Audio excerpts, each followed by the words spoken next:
In this video, we're going to take a look at snapshots. Snapshots give us a way to freeze a virtual machine at a particular moment in time and then give us the ability to revert back to that moment in time in the future. This is typically done by just separating the base disk files from whatever was done after the snapshot was taken. And the delta, the difference between the base and the new stuff, goes into another file. If we create another snapshot, then we create another file. And then on the fly, we reassemble all of that. It doesn't perform that badly, although if we get longer and longer and longer, then when it comes time to clean them up, it can be rather lengthy and dirty. So if we want to take a snapshot to be able to return a virtual machine to an earlier state, one of the problems that we have is that returning a machine to a previous point in state could cause problems for it. If it was running, first of all, rolling it back that way might do something strange, or your application might do something unexpected in that case. If I right-click on a virtual machine and go to the snapshot options, I can just say take snapshot. I'm going to call this dirty snapshot. I'm not going to snapshot the virtual machine's memory, and I'm not going to quiesce the guest file system. So I'm going to take a snapshot of the disks. It's going to now split the base disk onto now the changes. If you were watching in the recent tasks, the top one there, create virtual machine snapshot, happened very quickly. However, if I had chosen those other options, like to snapshot the memory and also to quiesce the guest file system, I would have had a much cleaner snapshot. What would have happened in that case, I actually would have taken the entire image of what was in memory and also stored it along with the snapshot so that I could put not only the disk of the system at that previous point in time, but also the memory of the system. In that case, I could actually do this live and I could reapply that snapshot and bring the machine up to a running state. If I need to revert for testing purposes, it's useful to be able to revert back to the previous state. But being able to revert back to a previous state and be ready right at that moment to run another test would save us time and have a return. We also have that option to quiesce the guest file system, and that's going to ensure that snapshot-aware applications are going to know that a snapshot's going on, and they should stop writing to the disk temporarily while the snapshot actually occurs, so that they don't lose any disk writes or that they don't interfere with the snapshot process.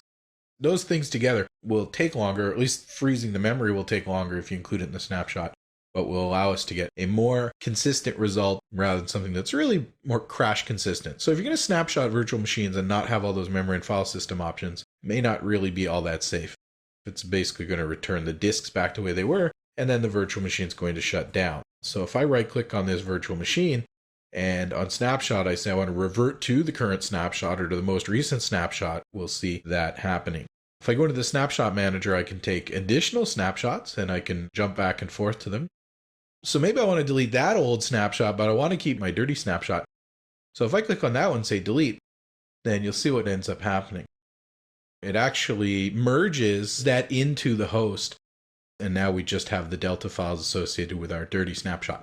We can also remove that dirty snapshot, in which case we won't be able to roll back to it anymore, but all the files will be consolidated. So you really don't want to leave 10, 20, 30 snapshots open. Performance is not necessarily so bad, but when you go to remove them, especially if you try to remove all of them at once, it's going to take a very long time to have it reconstruct all of those files. So you'll want to think about that as a best practice and don't keep snapshots around for too long. You can also create quite complex chains of snapshots if that's necessary to return back to a previous point in a test for reproducing a bug or something like that, where it has to be a very specific stage. You can even create scripts that would generate all these snapshots for you as part of the testing process. And in those cases, once again, cleaning up those snapshots could be a rather lengthy process. Again, you could automate it, but it could be a lot of work on the system for it to actually do that.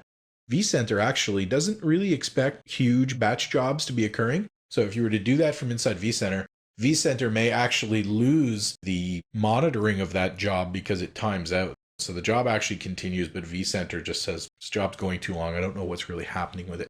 So huge jobs. vCenter is not great at handling that. So if I do roll this machine back, we can see in the console that the machine's going to go down and then it's going to basically drop those changes.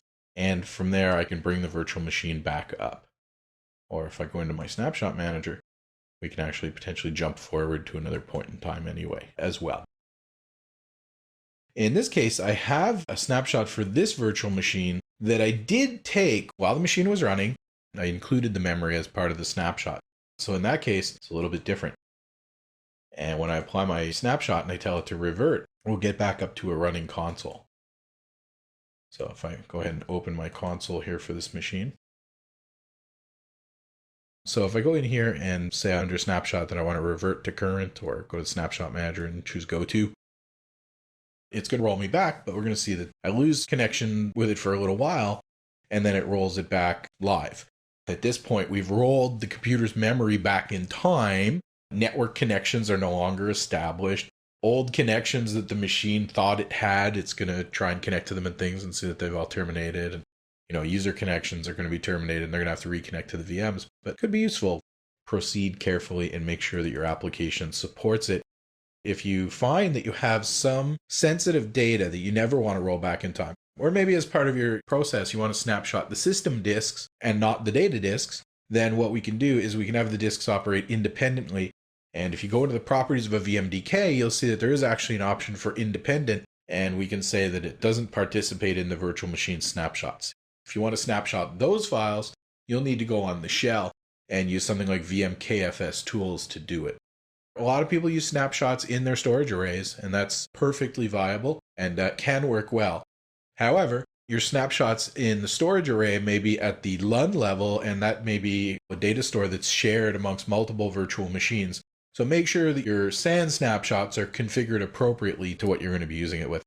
So snapshots can be useful, and there's a lot of ways that we can take advantage of them for disaster recovery, testing, and other purposes. Storage snapshots can be very useful, and we can replicate those storage snapshots to a site that was synced with the base data. And we can actually then integrate VMware Site Replication Manager with that inter-site SAN replication and have a mirrored VMware environment that's ready to take over. And I can either synchronize that in real time or, again, use this snapshot concept at the SAN level to do that. Look at what your storage can provide to you, because there's some very good functionality that might be available or that you might want to make the investment in.